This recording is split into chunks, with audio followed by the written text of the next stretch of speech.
So, in recognition of the investment of our past presidents, the 75th Anniversary Committee has chosen to honor them by asking each one of them to once again share their seat on the bima and fulfill their presidential roles and responsibilities. So each week we have a past president honoree who will share not only announcements, but then just a few moments of some anecdotes or reflections upon his or her experience as president. This week we are honored to honor Ellen Silverman, who served as the congregation's president 2006-2007. Really just a wonderful experience for me to be able to have time to work with Ellen. And there are many things I can tell you, some of which are even appropriate from the bima here. But what I'd like to share the most is each president, because of the situation that they face, has a different set of priorities, a different focus. And when Ellen came in, she and I talked about it, and her focus was to really be focused as a primary target was the staff, and looking to the well-being of the staff and the staff morale, not only of the senior staff, but of the entire staff of the synagogue. And in this, Ellen was a tremendous teacher for me. Not only watching her as she looked to and make sure that the staff itself of this place were well taken care of to the extent that a synagogue possibly could reach out and be there for the staff. She not only showed me the power of the president of the congregation to affect the staff, but in doing so, she also taught me what it is that my responsibility needed to be as well as a senior rabbi and looking after the people with whom I worked. It is a pleasure to be able to share the bima with Ellen this morning.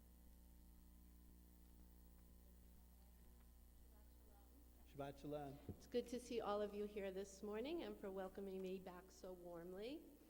I'd like to thank those who participated in our services this morning, our Darshan, Rabbi Bernhard, our Gabayim, Vicki Abrams and Dr. Mark Bressler, our Torah readers, Rachel, Tiffany, Mark, and Isaac Harris, Gabe Leiser, Rabbi Silver as well, our Haftorah so beautifully chanted by Rachel. We'd like to acknowledge the Bar Mitzvah anniversary of Gabe Leiser this morning. Our Aliyah coordinator was Robert Sachs. Our usher, Jim Lesserman, maybe it's Manny Aftergood. And our greeter outside this morning, Carmi Mansher. On behalf of the entire community, I'd like to wish Tiffany and Mark Mazel Tov in honor of Rachel's bat mitzvah. And I wish to thank them for hosting the Kiddush Luncheon today, which will be held in the Farber Auditorium.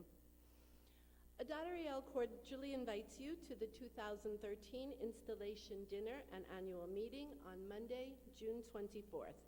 Dinner will begin at 6 p.m., followed by the installation and meeting at 7:30 p.m. Please refer to your Shabbat Shalom announcement sheet for all the information, including how to RSVP for the dinner. Please shop in the Sisterhood's gift gallery.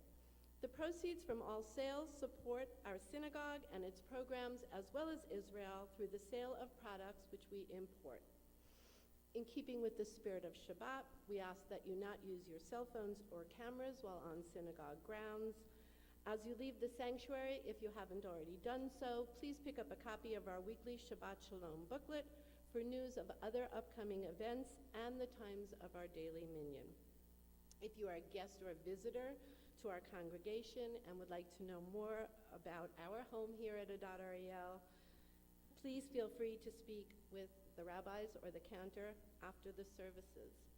Next week, our past president honoree will be Paul Pepperman, who followed me and who served our congregation in 2008 and 2009. We look forward to seeing him on the bima next week. So I would like to start my very brief remarks by thanking Bennett for giving me the honor of sitting on the bima this morning.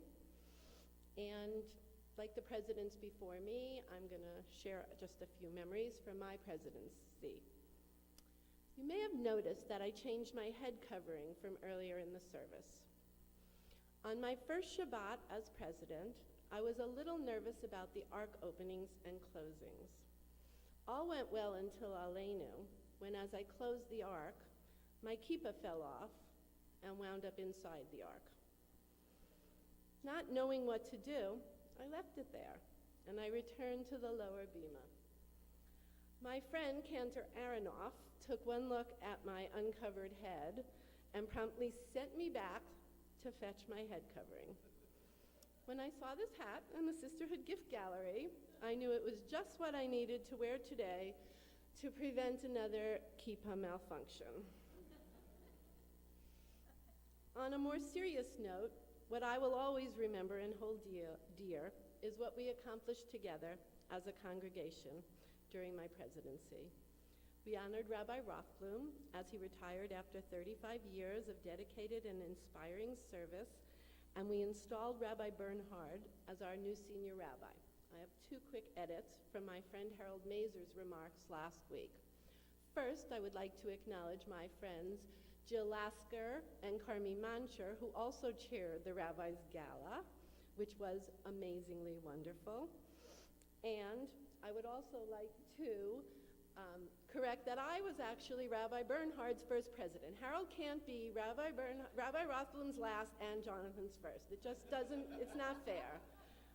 So I just need to set that record straight. And again, being more serious, I would like to thank both rabbis for their trust in me and their teaching me how to serve this congregation. And the relationships I have with both of them are very, very treasured to me. Other things that I remember include holding holy day services in the tent, where we didn't complain. Okay, we complained a little bit. When it rained and we were wet and we were cold, we did it. We commissioned a new Torah, and for many of us, it was the once-in-a-lifetime opportunity to write a letter with the scribe. It was a very, very meaningful time. The poet Maya Angelou once said, "I have learned that people may forget what you said, people may forget what you did, but they will never forget how you made them feel." Thank you for allowing me to have had the incredible honor of serving as your president. It is truly a feeling like no other. Shabbat Shalom.